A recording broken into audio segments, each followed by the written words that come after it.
Hello, chefs. This is Chef's PSA Podcast. I'm your host, André Natera. On today's episode, we have Jakub Czyszczon.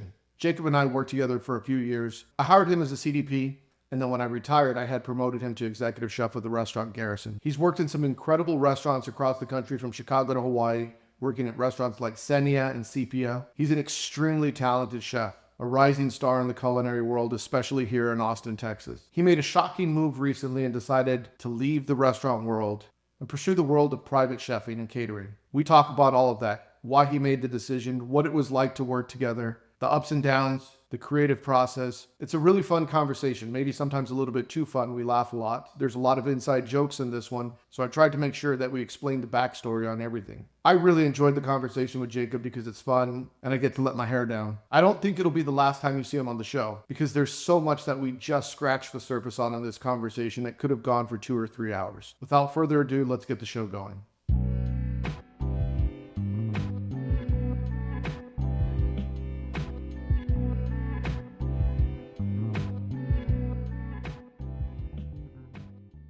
Chef, it's good to see you, man. Good to see you. Thanks for having me. Yeah. So before we get started, one of the most challenging things about you is saying your last name. Oh, yeah. So for people that don't know, the inside joke when we worked together was people called you, well, at least I started calling you Triple Z because you have 3 Z's in your last name. You're the only person that I know that has 3 Z's in their last name. So how do you pronounce your last name? So it is Czyszczon. Yeah, so I can't say that. So that's why we call you Triple Z. I always say when anybody asks me how to say it, I always say, imagine saying Tristan with a bunch of cotton balls in your mouth. Yeah. It's like the only way, Czyszczon. But yeah, that's a tough one. So for people that don't know, you and I worked together. You were chef de cuisine of Garrison when we worked together. We had met at the Mentor BKB Young Chef competition. Yes. Yeah. Right? In Vegas. Yeah. So again, giving people backstory, you were competing, and no, actually, you were the apprentice. Yeah. So the first time, I did the Young Chef competition twice. The first time I was the commis to Joe Maggio. Shout out Joe Maggio. Where is he now, by the way? I'm not sure. I also think he's doing private stuff in California. Yeah. He just got married to like a really good friend of mine who actually all of us kind of like when we first met, we were all working in the same kitchen. So kind of crazy. Very cool. But he was, I think his last restaurant stint was he was the sous chef or becoming executive sous at Meadowood right before it burned. And I know that they're making a comeback. So you were his assistant for the Mentor BKB Young Chef competition in Las Vegas. I met you there. You used to have long hair. Yeah. Yeah, right? Yeah.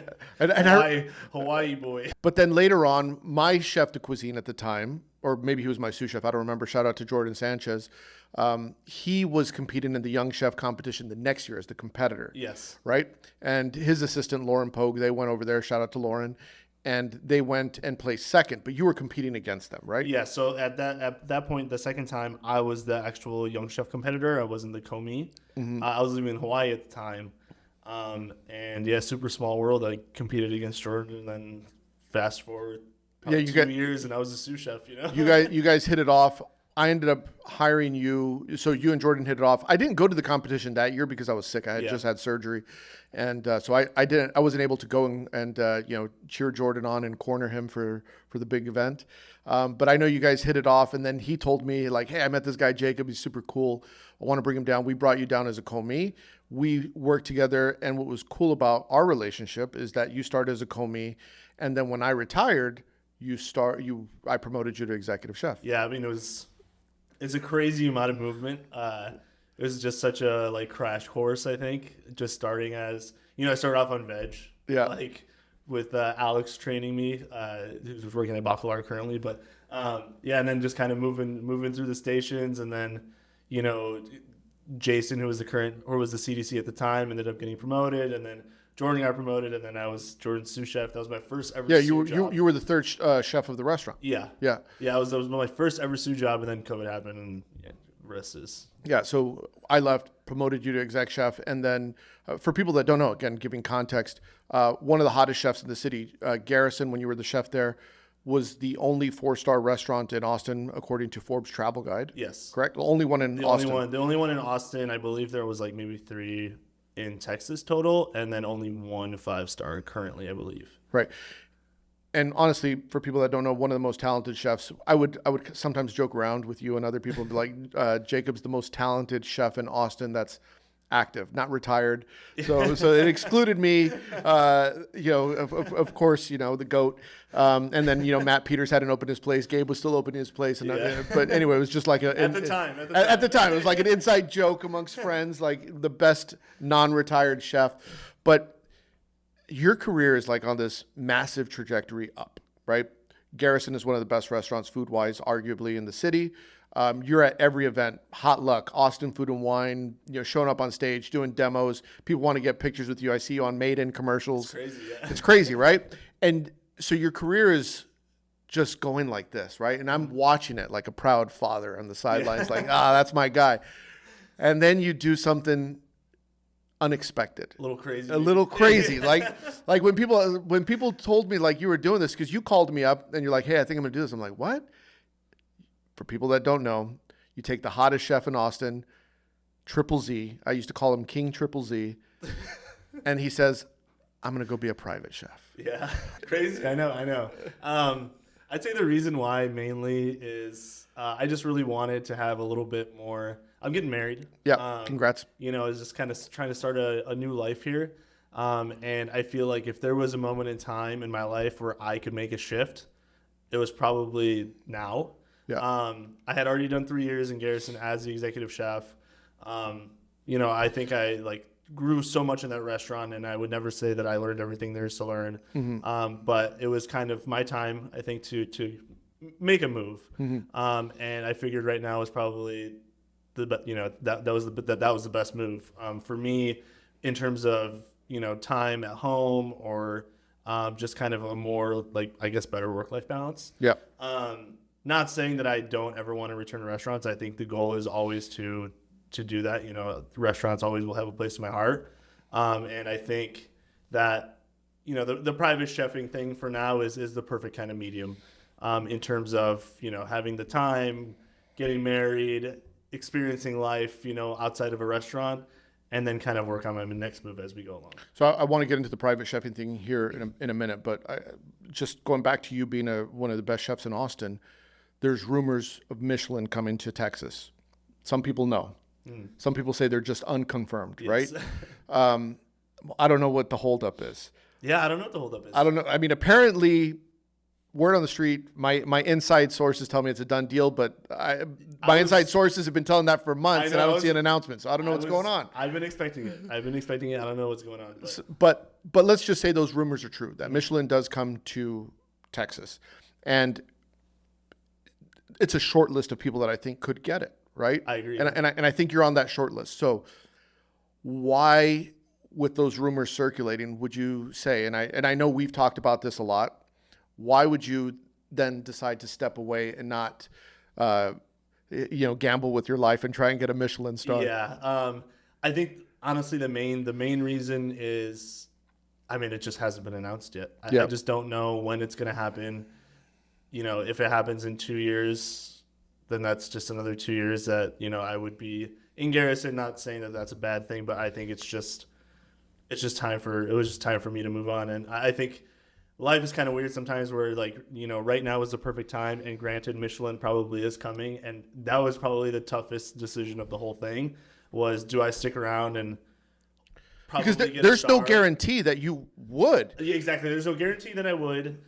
We could have tried, and do I stick around and try? How pissed would you be? You call off the wedding. Yeah. Call off the wedding. I'm going to get a star. There's honorable mention. I'm just kidding. No, I think that was the toughest call was do I stick around and hopefully we could there's a shot at getting one. And I think that Garrison could have gotten one. Yeah, it definitely has the service aspect. I think the food that you were doing, I think the food that we were doing when I left was honestly, I would, bias. I think it was some of the best in Austin.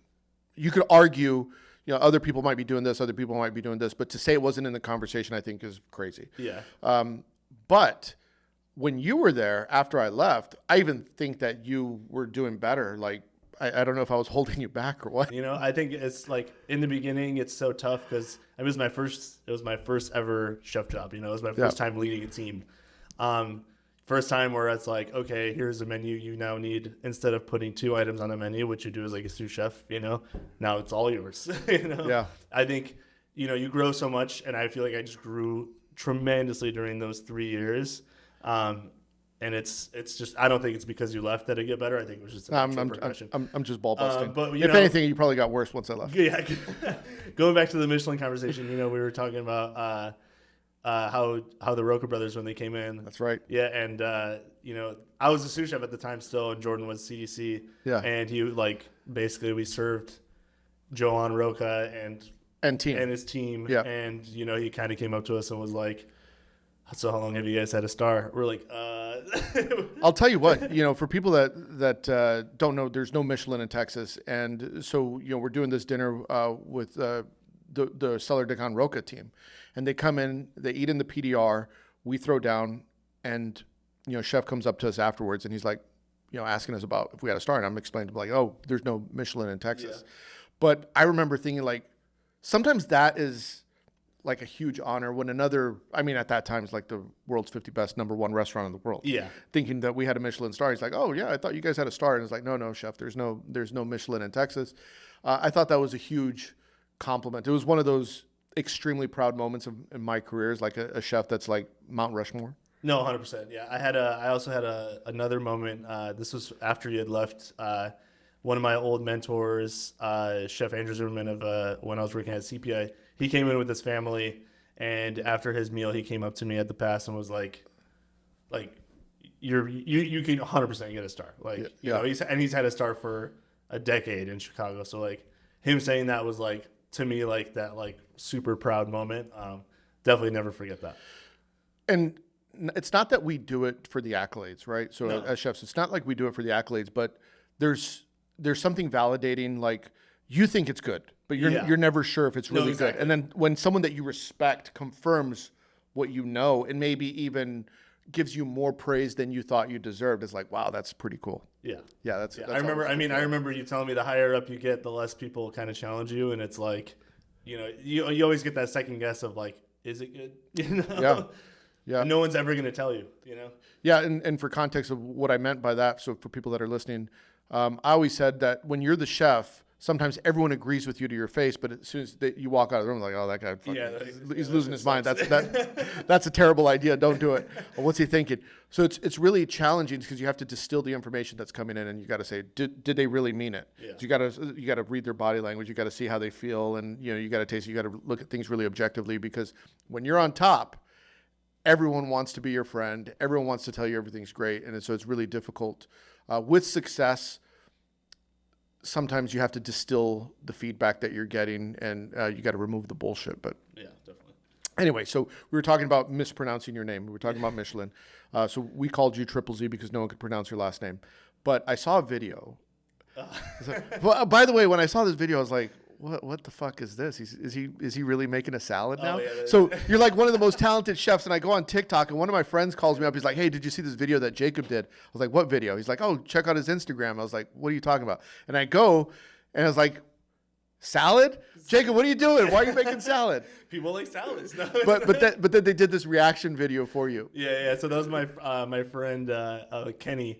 So we worked together in Hawaii when I was at Senia. He actually trained me on Pasta Station there. He was it was when I first had started.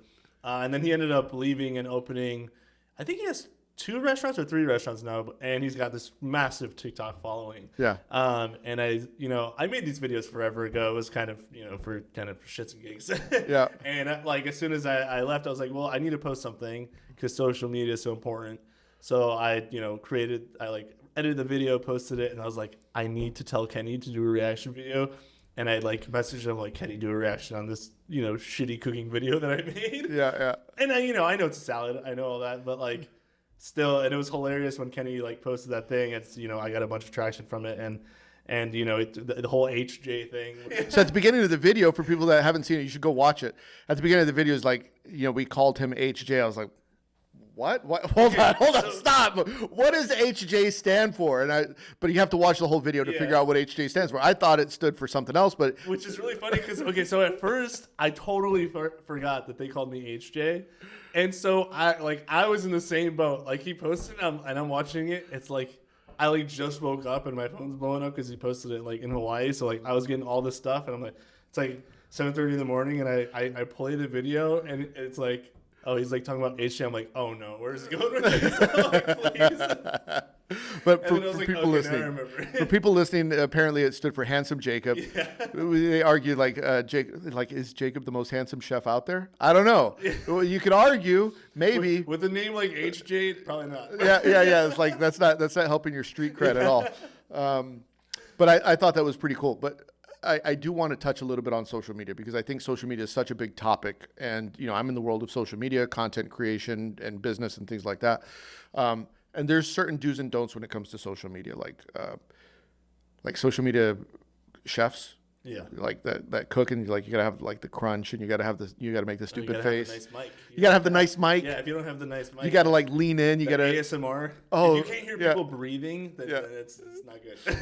and then you gotta slice into whatever's crispy, and it's like, oh, do you hear that? Yeah. And then you gotta taste it, and oh, it's so good. Oh, is there egg yolk running down my chin? Yeah. Oh, sorry.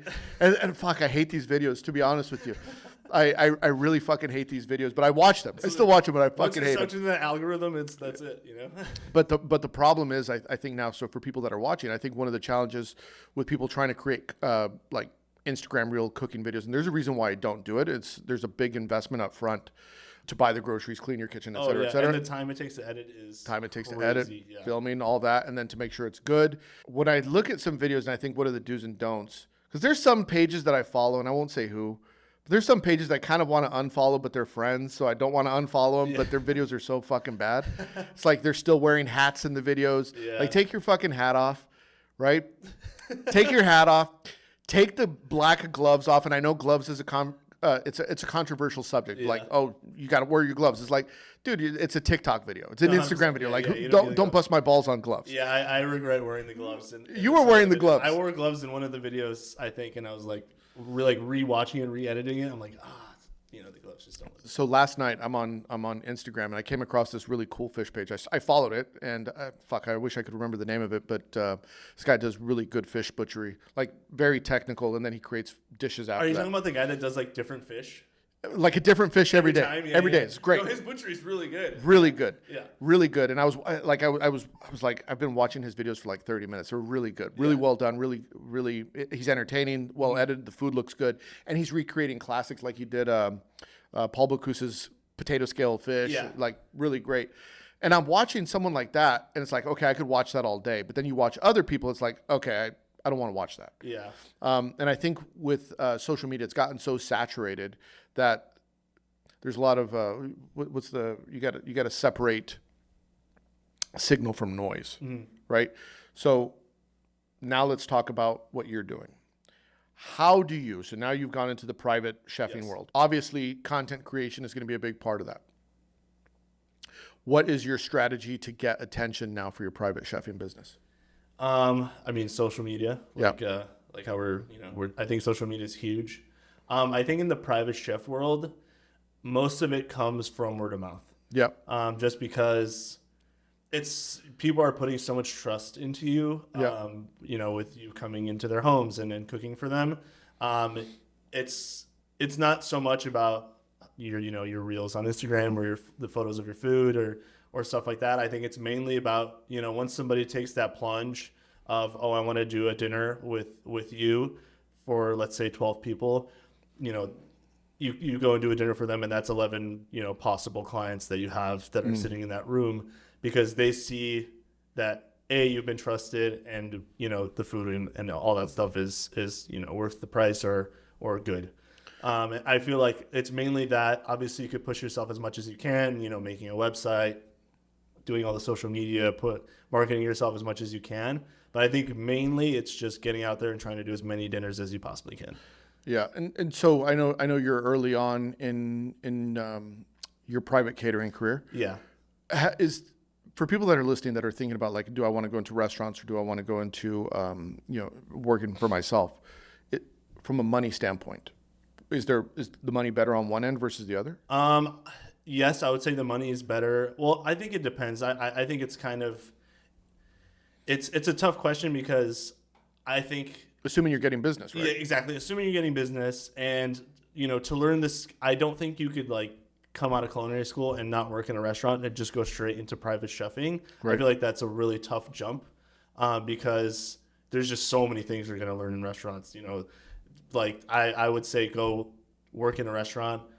I worked in restaurants for right now, it's like 13 years. Mm-hmm. I started when I was 18. And like without that, I couldn't have ever taken the plunge of trying to become a private chef because there's just so many different logistical things, costing things that you need to know that you can only really learn in restaurants. So let's talk about that just for a moment. What are some of the things that, as chefs in restaurants, we take for granted? And I'm sure there's a lot. But what are some, if you could give us a few things like, okay, I'm transitioning from restaurants to private catering. What are some things that's like, oh shit, I wish I would have known that before? So a couple of things that I think are super important is, honestly, number one is have an LLC. Like we were talking about that. It's a safety net for you, and it kind of forces you to push your own kind of business in your own name. Mm-hmm. Number two, and it's easy to get an LLC, by the way, for people that don't know. Like, just go online, go to Busy or Inkfile or something like that. There's a lot of websites. Busy. Yeah, Busy is. I mean, it literally took like an hour. And you have one. Get yourself an LLC. Step one. Yes, get yourself an LLC. Or get paid cash. Exactly. Yeah, but that's tough. I'm just kidding. If the IRS is listening, and make sure you claim in the cash on your tax. Yeah, exactly. Number two, I would say honestly, the margins are much smaller than in a restaurant, and the cost is so much higher because you're not buying wholesale. Because a lot of the times you're cooking for 6 people, and there's no point in you buying a whole ribeye for 6 people. So you end up kind of paying more for the product. And you still want to have a good food cost because that's money in your pocket, And I think that those learning how to, have a good food cost and structuring menus to like a way that is cost effective for you and beneficial for the client and still tasty and still, you could provide the experience. You have to learn that because you can, if you overpay for your groceries by, $200 every time, that's a lot of money throughout the year that you could be pocketing. Well, and one of the things I think people, I haven't done a lot of private catering. I've only done a handful, and normally it's like, hey, can you do this? Sure, or I'll fill in for a friend or something like that. But one of the challenges that I noticed is that when you don't have access to a professional kitchen and delivery and things like that, and you got to go out and go shopping, that's like a full day. Oh, it's a full day. It's a full day because you might have to go to 3 different stores. Yep. And you got to drive around town, and then they didn't have that one thing, so now I got to go across town to get the other thing. Yeah. And I think that's one of the, it all falls on you. Exactly. It all falls on you. There's no like, hey, just delegate this to the purchasing department. There's no, it's all you. Dishes, all that stuff, prep, everything. It's just you, which I personally enjoy because I love to always love to cook. I was always behind a cutting board in the kitchen. Mm-hmm. I'm not a big office chef. Yeah. So I was just, I enjoy it. Like I enjoy the prep, the grind. I don't even mind doing the dishes. Like it's fine. But yeah, and I would say probably the third thing is just you kind of need to have like a very broad like scale of what you can make. Mm-hmm. Because I'm more versed in fine dining and stuff like that, and kind of my food's always been technical and kind of smaller portions, stuff like that. But that's not what people want mostly. Yeah. Granted, I definitely do a lot of events where I am making that food and I do scratch that itch. But there's a lot of other things that you need to know. People sometimes want sushi. People sometimes, they want to do a brunch for 40 people. So how do you? So this is what's interesting about the catering world or in the banquets and catering events mm-hmm. world is that sometimes the client comes in and says, "This is what I want," and you have no experience in that type of cuisine. Exactly. And so you got to get out a book, you got to go on YouTube, yep. and you got to figure it out because I think sometimes one of the difficulties with clients in catering is they just say, "Hey, I had this somewhere, I really like it, I want you to do it. You're a chef, you should know how to make it." And they just assume chefs know how to make every type of cuisine. Like, oh, you went to culinary school, right? Well, then you should know how to make, you know, this one odd dish that I had in this one restaurant in Hawaii. You lived in Hawaii, right? Yeah. Make it. Give me a Zippy's burger. Hurry up. Yeah, but it's that whole like scale is tough. I would say it's not, you know, I don't have experience cooking every single cuisine out there. But it is fun. It's a good challenge when you get like somebody that's like, I want this, and you haven't really done that, or maybe the last time you did it was like 8 years ago, and you're like, you know, I gotta dust that off, and it kind of keeps you sharp, honestly. Let's talk about this a little bit more. So you mentioned sushi. Like if someone came to me right now and said, hey, I want you to do a private catering, we want sushi, I'd probably be like, I'm probably not the best chef for that. Right? Like I'm going to give you sushi. It's going to be terrible. You're going to say it's quite possibly the worst sushi you've ever had. Right? I mean, but I'll give it to you if you pay me. Yeah. You know, a sushi by André, $5,000 appearance fee, $5,000 appearance fee plus bad sushi, right? Just spicy tuna rolls. Just spicy, like that's it, right? But at what point do you push back and say, you know what, that's not what we do. That's not what I do. I'm gonna point you in this direction, or do you say, yeah, I'll figure it out, and you go find yourself a sushi chef to go with you? I mean, I always would say go figure it out. I don't like saying no to people. And I'm fairly confident in most things, unless it's something that I'm like, whoa, like don't even know what that is, or don't even like haven't made that ever, and I'm gonna have to work on it all week to try to figure out how to do it, and I don't even know if it's gonna be right then. Then yeah, I'll probably say no. But other than that, I'll always take on the challenge, honestly. Yeah, but I guess at what point do you say, no, I have to go get someone to help me with that? So like, I'm just going to use sushi as an example. I don't know your sushi skills, but I know mine are not great. If I had to do sushi, I'm going to call up every sushi chef that I know and say, hey, do you want to go with me? I'll pay you. Yeah. It's going to be my name, but you're making the sushi. I guess it's the level. I guess it would be the level of like, if we're talking about sushi, like when it comes to like nigiris, yeah, like I'm not doing that. Right. I've never done it. And it's like one of those things where I wouldn't be able to do it justice. You know, it would take me a very long time to do it justice. So then I would probably get somebody to help me out. So how do you explain that to clients though? Honestly, so with certain things, I would probably just say either point them in the direction of somebody that does do that I know, or ask them to come with me, and then obviously split, you know, the payout. And I feel like, and letting, you know, being fully transparent with the client that, hey, this is what's happening. I'm not well versed in this, or I don't think I would do it justice to what your expectations are. So therefore I need to bring in somebody else. When you're negotiating menus with clients, what is the best practice that you have? Is it you have a set menu that you go in with and say, these are the greatest hits of Jakub, and I could do these really well, and anything custom, okay, we could negotiate the price on that, or do you just go in with a blank slate? So I usually just go in with a blank slate. So besides doing my own thing right now, I'm also working for a company called Garrison. Shout out Garrison. I think it's the best private chef company in Austin. Their team is amazing. Each chef that they have is like legit. A very, very good chef that has worked in Austin and has, you know, chops. Their teeth and chops.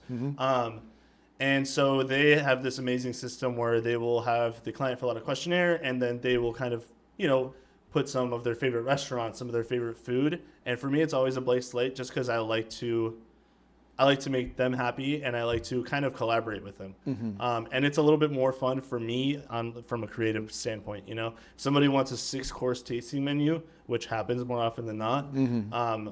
I could be like, what's your favorite restaurant? And let's say they say, oh, I really like Husk.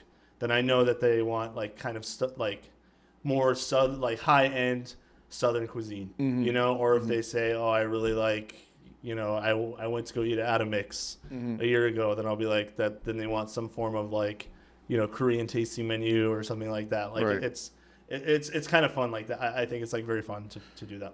One of the challenges that I used to have when I was a chef would be when you're working with clients specifically in catering, and they say, we just want you to be creative. I was like, that. Sometimes that's the worst thing you could tell me, because the creativity for a scale for a chef can be, okay, are you talking Noma ants on a shrimp creative?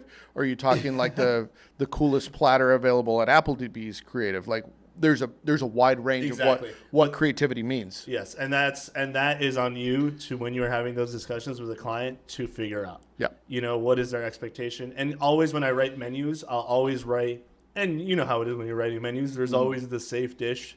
Yes. That is the seller, you know it's going to sell. It's the tater tots. Sure. You know? And you you always got to have one of those on your menu. Yeah. So speaking of tater tots, it's funny. So for people that don't know, so when we worked at Garrison, one of the dishes that I put on the menu was these fucking tater tots, right? So they're tater tots, and they're topped with an aerated Gruyere cheese and then black truffles, and so that is probably still on the menu, I would imagine. Yo, that will never come off. Yeah, It so can't come off. we put that on the menu for opening, and it's still on the menu. It's like a legacy dish. And I remember when I put it on, it's like, we need this dish on the menu. It's like, why? Well, at first it was cool, but the reason I put it on the menu was not because it was innovative, creative, or anything like that. It's because everyone wanted it. Everyone wanted to take a photo of it. It would be on everyone's Instagram. So it's like what I used to say, it's the sucker shit. It's the sucker shit that you put on the menu that, as we say, clout trouts. The clout trout is going to show. It's for the clout trouts to show up, take a photo, and say, "I was here and I had the truffle tater tots." Is it the most creative dish ever? No, but is it something that is relatable to the civilian, to the layperson? Yeah, everyone wants it, right? Yeah. And so when we were working together, we were talking a little bit earlier about how, you know, sometimes when you're the chef, no one tells you what they're really thinking, but when you step out the room, the conversation like, fucking tater tots. When are we gonna get these tater tots off the menu? I would say we're never taking the tater tots off the menu. If anything, like they're there forever, and they're good. Like honestly, they're delicious. Yeah. You just get tired of making them, right? Oh no! I mean, the thing is that I never really had to make them. I had to make them like maybe for like 3 months when I was on veg, and tater tots. Okay, so we had or at least when I was there, there was a station literally that was like tater tots, and then we had like one other. Like the Hasselback potato side, which took just as much time as the tater tots. So those are only 2 dishes? It was like basically those 2 dishes and then like one other dish, and we just called it Potato Land. Yeah. And like every cook that like started in Garrison started in Potato Land, because it's like it would just break you because you're just constantly peeling potatoes. Yeah. And it was just like the tater tots, because you'd sell so many. Yeah. Every table gets tater tots, and it's just one of those dishes, and it was such a pain.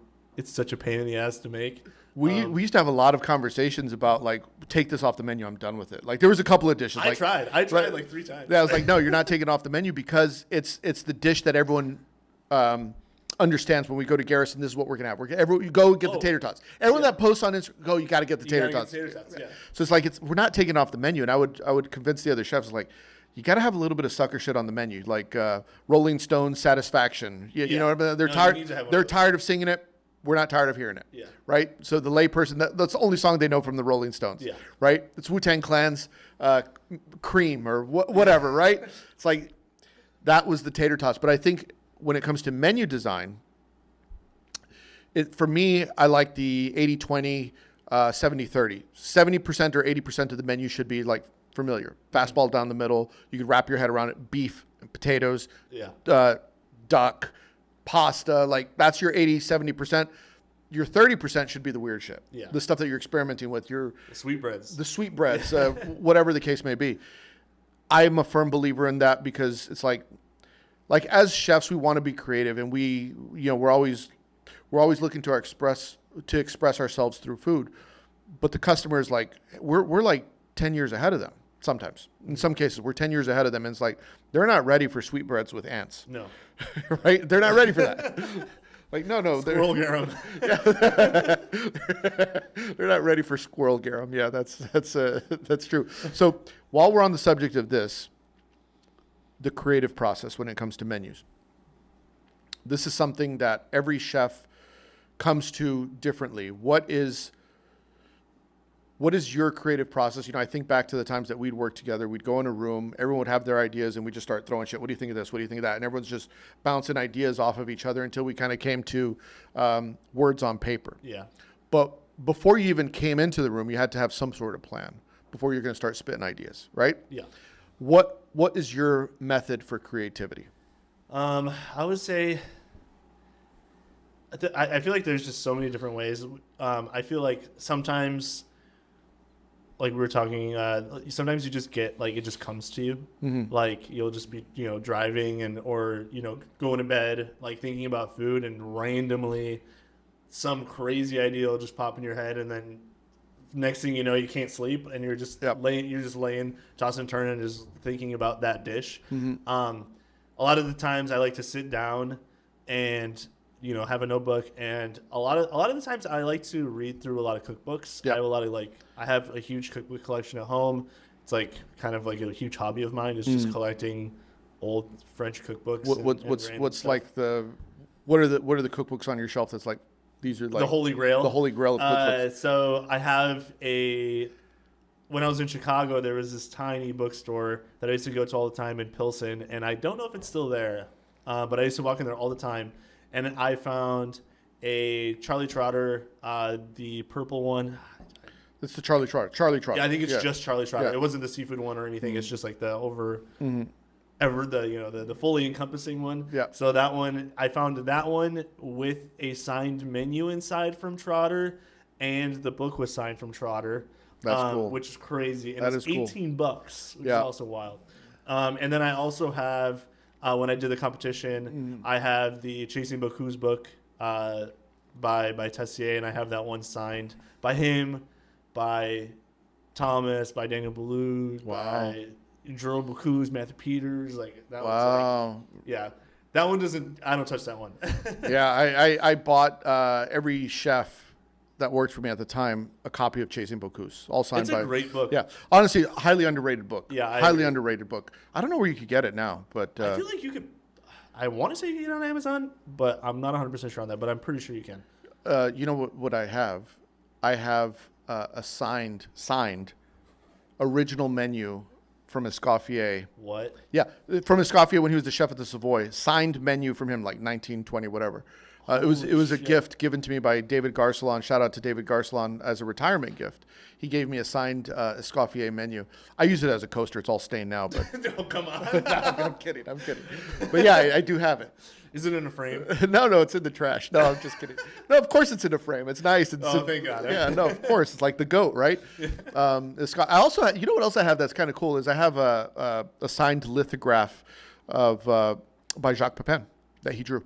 Oh, that's cool. Yeah. Whoa. Yeah. Those are some. I have some cool chef memorabilia. Yeah. I wanted to buy I wanted to snag a Strauss from you when you were leaving.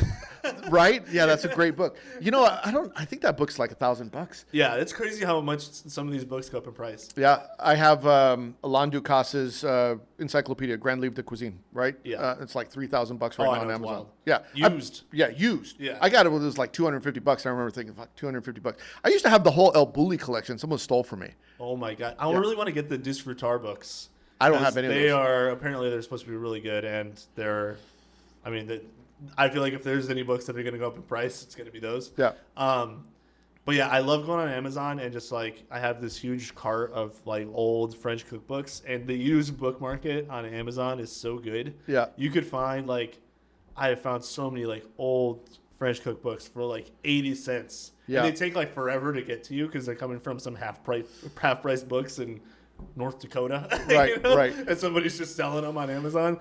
But it's pretty crazy. So we were talking with Aaron. I was talking with Aaron on the podcast not too long ago, and we were talking about the creative process. And you have all these stacks of books with tabs on them. Yeah. And so you'd come into the office like, look at this. Did you see this? This is the per se book. Or, hey, check out this. This is Octophilosophy. So getting back to the creative process, you sit down with a bunch of cookbooks. Yes. And do you start tabbing? So I have a lot of stuff tabbed. It's just, I'll just honestly, I'm not looking for anything. I mostly just flip through them as in like to find inspiration. It could be, I'll flip through some dish and, like the new per se book or something, and there's like that beautiful quail dish. Yeah. And like I'll see that and like, oh, it'll kind of get the wheels turning of like, oh, maybe you could do this with something else, or maybe you could take, to have a dish with sauce supreme, which like you don't really see that often anymore. Oh yeah. And it's like then you're like, oh, I totally forgot about that. And you could bring that into some dish, and I feel like you kind of get little bits of inspiration off dishes because everything's already been done. So yeah. In some form or fashion, right? It's been done. You just kind of reinvent it. Exactly. That per se book is great, by the way. Shout out to Thomas Keller and David Breeden and Pre-high changed the whole. It changed the whole scape of how I ran a kitchen. Honestly. Yeah, I agree with that. That was honestly that like I took a lot from that per se book, but the prehydrated xanthan gum was one of those things I was like, It's like, why haven't I done this? yeah. Yeah, why not? Well, what pissed me off, I'll share this with the audience. I'll never forget, we read the book, and I was like, this prehydrated xanthan gum is a great idea, because we weren't prehydrating at the time. We're just, shearing it in, right? Sprinkle it in, yeah. And I was talking to you about it. I was like, oh, yeah, I've done that before. I was like, what do you mean you've done that before? Like, you've been watching me do this for like, you've been watching everyone do this. You're like, yeah, I did this in Hawaii at Senya, right? We did the bulletproof Bermonte. That was like the main thing that I used it for. Yeah, I was so pissed. I was like, Jacob, you've been watching us do this for months, and you're like, oh, I already knew how to do that. Yeah, it was like, oh, shit, man.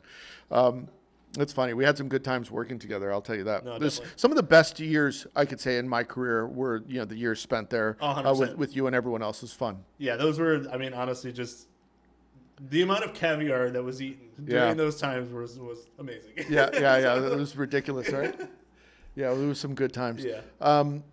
So back to the creative process. One of the most interesting dishes that you created, which I thought to this day was super beautiful, was you did this like monochromatic. Oh, the tuna dish. Yeah. Right. Yes. Yeah. So sometimes when you're creating dishes and you're going through the tasting process, so, okay, you get it on paper, and then you go through like, okay, now let's taste it, let's iterate it. Now, for me, presentation is always last. You could always make it look pretty later. Let's make sure it tastes good first. But I remember you presented this dish. I was like, fuck, that's good.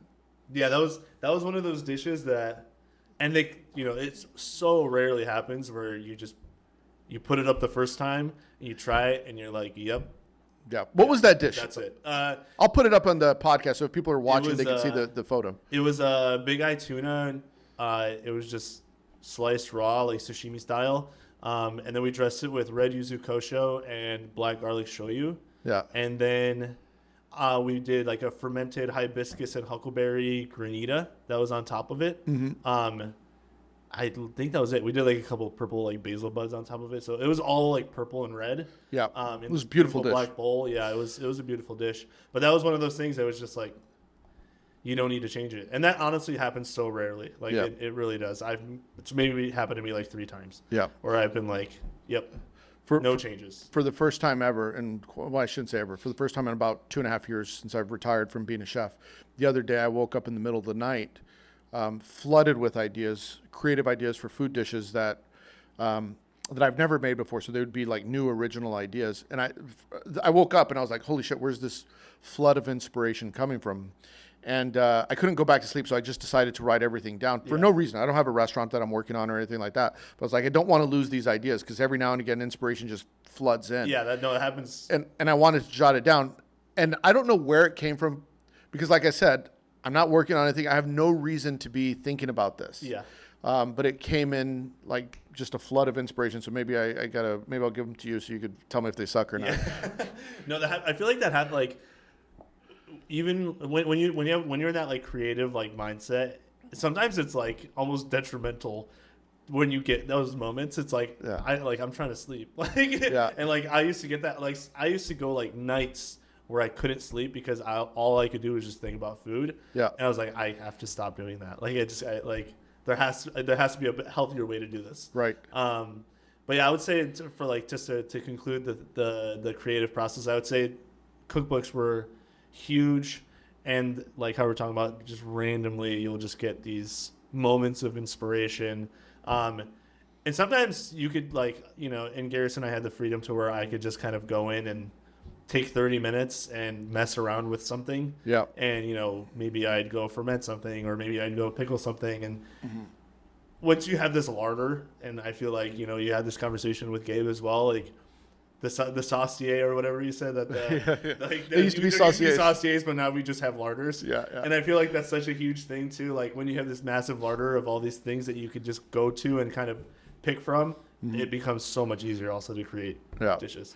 Have you tried Rene Redzepi's line of ferments? I have not. Gabe had a bunch. I wanted to try them, but I didn't get a chance. Oh, I went to Bacalar this past weekend. For my anniversary. And it was like one of the best meals I've had in Austin. Yeah. And he made this off-menu tostada for me with this grilled lion's mane, and he had squash katsubushi that he had left over from the Noma dinner. Oh, wow. That was from Noma, apparently. Yeah. And it was like top 3 dishes I've had in a very long time. Like, Really? so good. And yeah, shout out Gabe for that one. But that was the only Noma ferment I've ever had. Yeah. This will be interesting. Have you gone to Prelude? Yes, I actually went right before. Yeah. Yeah. Yeah. What'd you think? I thought it was amazing. Yeah. The art is beautiful. Oh yeah, the whole space is stunning. Yeah. The food is amazing. Yeah. Shout out to- cocktails are like, whoa. Shout out to Matt and Yeah. Lauren Peters. Great people. Great space. Oh no, it's beautiful amazing. space. Yeah, Beautiful space. I can't wait till they incredible. open the full restaurant, etc. But let's talk about the Austin food scene, Yes. since you kind of touched on it.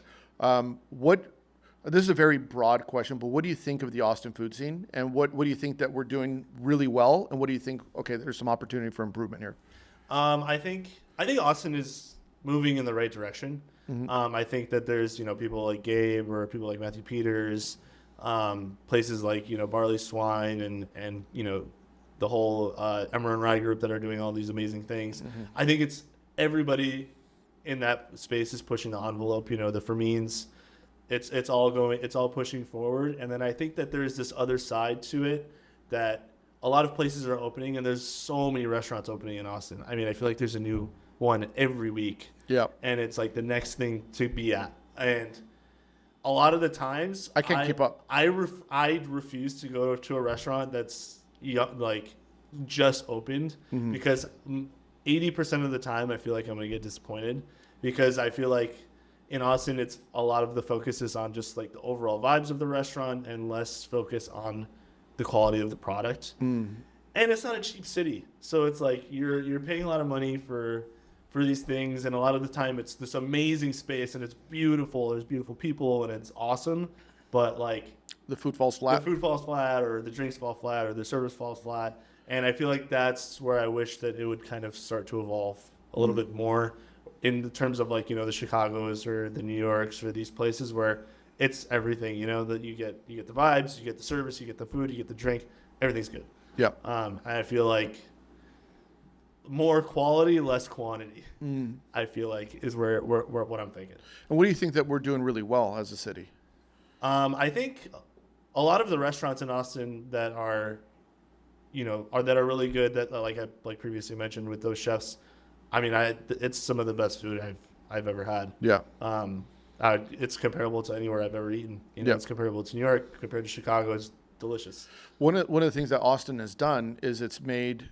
I mean, I wouldn't say it's redefined fine dining. It's just redefined the expectation. It's not. There's not many restaurants in Austin that do the long coursed out tasting. No, almost none. I would say service is probably the biggest weak point in Austin. Yeah, I would agree with that. There's not a big service culture here, and there's not a lot of service professionals, like people that have been There's not a lot of career servers. servers in Austin. It's like, I'm going to be a career server and work at the best restaurants forever. Yeah, because I know that doesn't exist here. you do not see that much in the city. I think the food, especially with a lot of the chefs here, as it continues to grow, you're getting a lot of highly creative chefs moving to Austin, or that are from Austin, have gone out and then come back. Yes.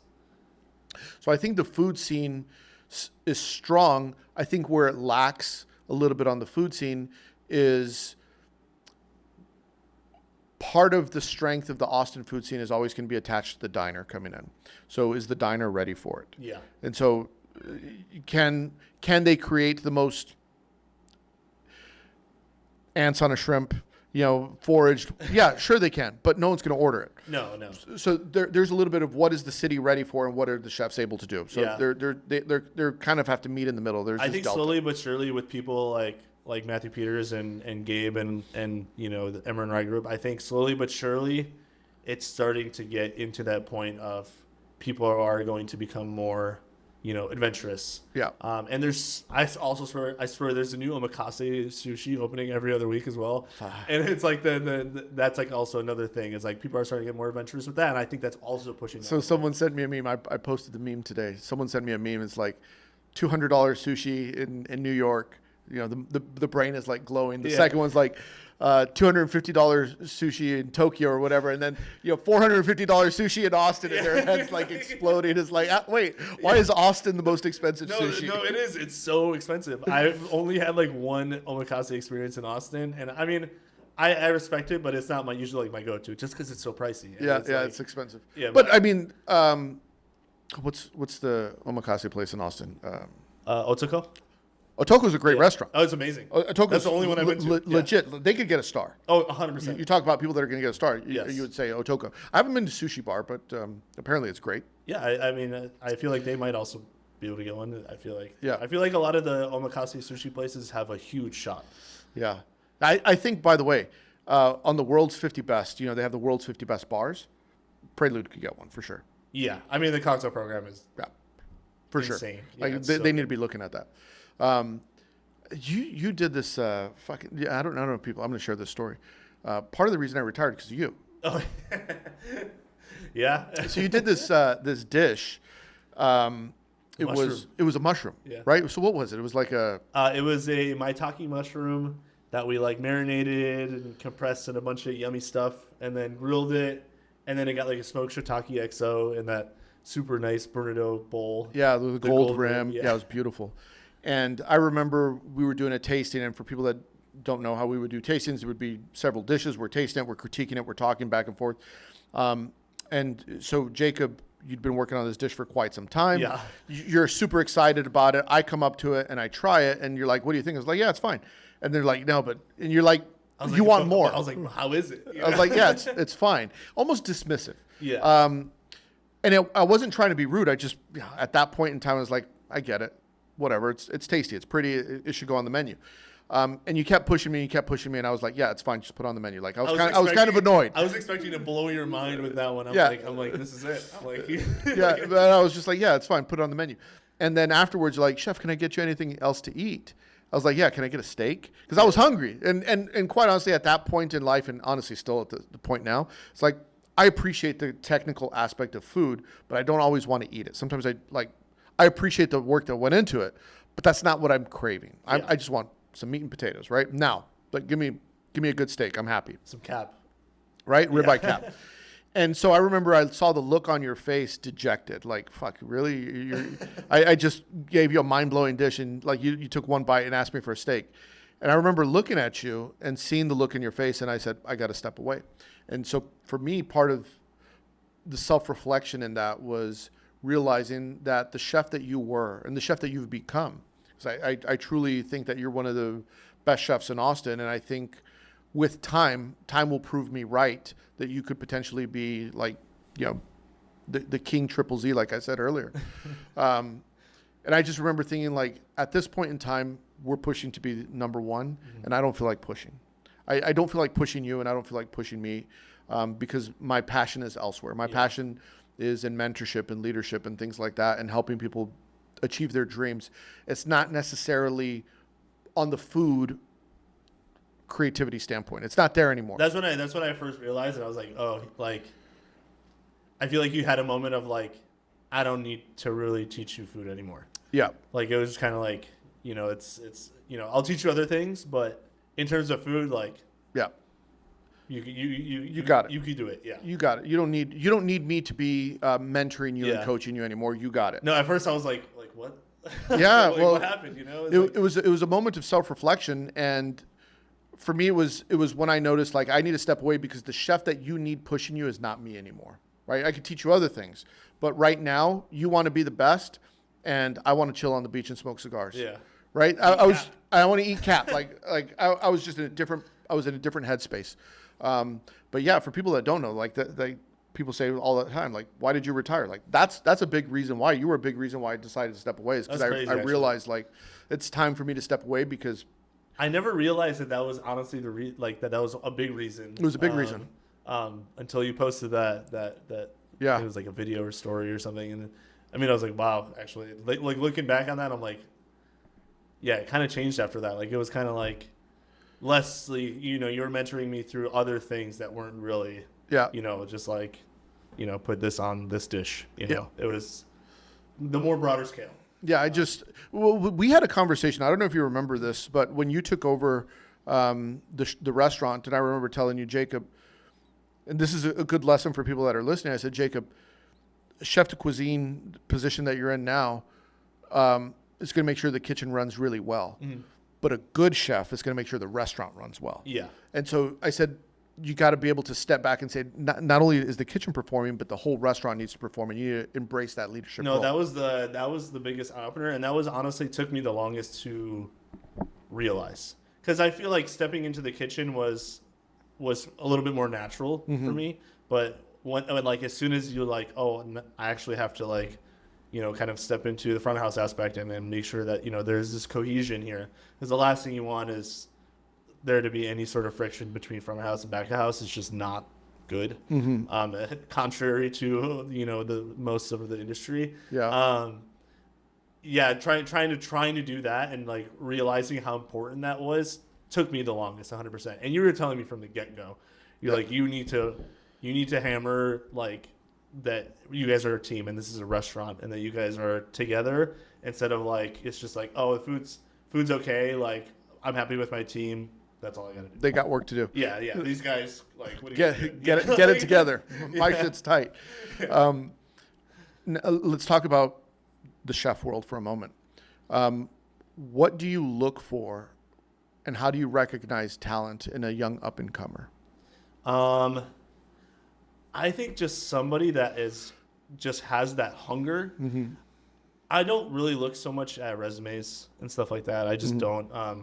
If the resume is amazing, then I will obviously, it'll pique my interest and I'll be like, yes, like let's see.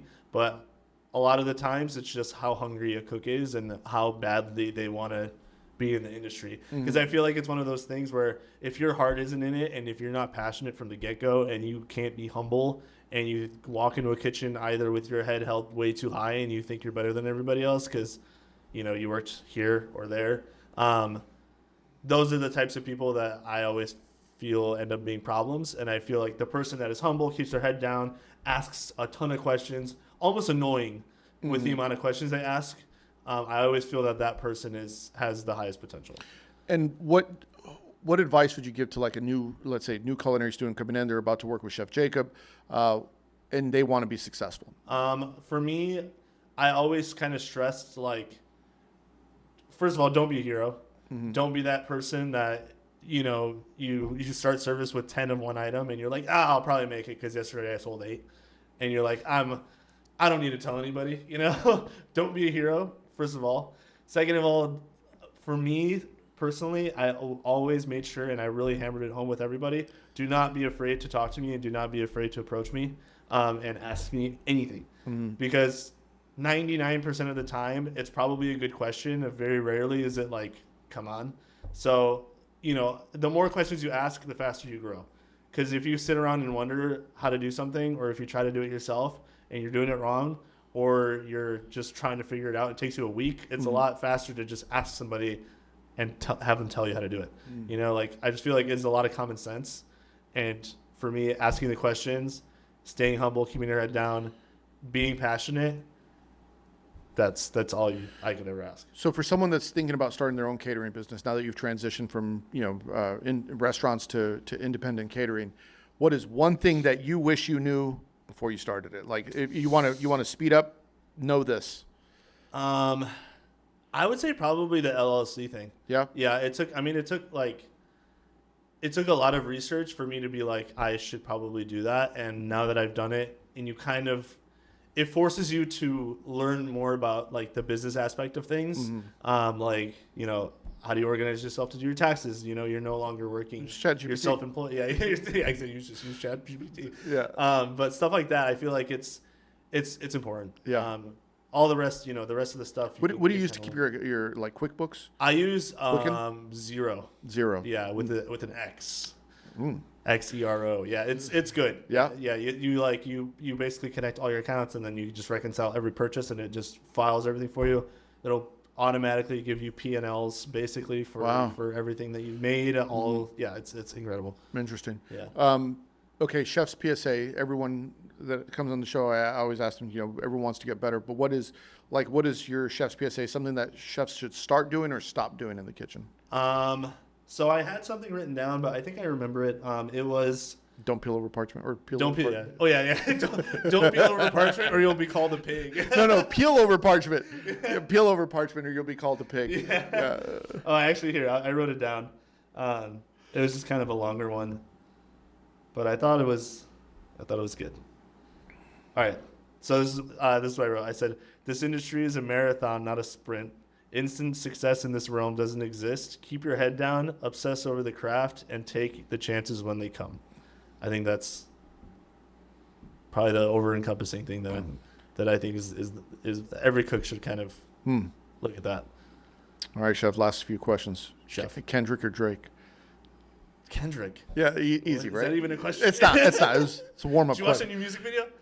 Yeah, I did. Oh, yeah. I did. Yeah, it was good. Huh? It was good. Yeah. I liked. I'll tell you what. You know what? One of my regrets in life is that I don't know how to do that sea walk. Like, I need to learn how to do that dance. That's like one of my big regrets. I was watching that. I was like, I need to learn that. Chef, dance. I can't do the sea walk. Like, I was watching. I was like, damn it! If I knew how to do that, you'd see me on every video all over social media doing that. Just shit. sea walking. Yeah, just sea walking everywhere. I would love to learn that dance. If anyone could teach me, let me know or send me a how-to tutorial. All right, Chef. Thank you so much. Where can people find you? You can find me on Instagram. My handle is HJ. is Jakub Czyszczon. It's not HJs.com. Don't search HJs.com. Do not search HJs. It's Jakub Czyszczon. That's it. Because my name is so crazy, I don't need any numbers or anything. Yeah. And then I'll link it in the show notes. yeah, tabelladining.com. That's my private chef business.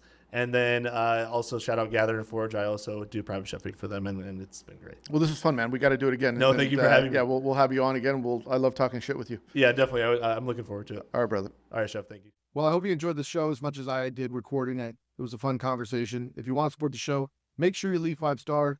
5 stars help out a lot. I would leave 5 stars for you. Go get my latest book, Bad Cooks Everywhere. It's available. I just wrapped up the audiobook, so it should be out maybe within a week. Go to chefspsa.com, where you can find everything that I'm working on, including podcasts, books, ebooks, basically resources for chefs that need resources. And then, of course, if you want to get some of this merch, like this hat that I'm wearing that says Just Cook, or this hoodie, I appreciate the support. You can donate to the show, and I'll keep bringing you content. If you want early access to the podcast that I'm doing, you could become a premium subscriber to my Substack channel. I'm releasing the podcast there a few weeks in advance before they're out on YouTube and Spotify. So for $10 a month, you get early access to the podcast. You get all the free ebooks, some audiobooks, as well as exclusive classes and exclusive podcasts that are only available on Substack. So there are some podcasts that were never fully released to the public that are available on Substack. Go check that out. I'll put the link in the show notes. We'll see you next week. Hit the porno music. Yo, it's André in the kitchen, mixing, dropping chef knowledge, no fiction, stirring up the beats, heating up the session. Listen close, class is in session.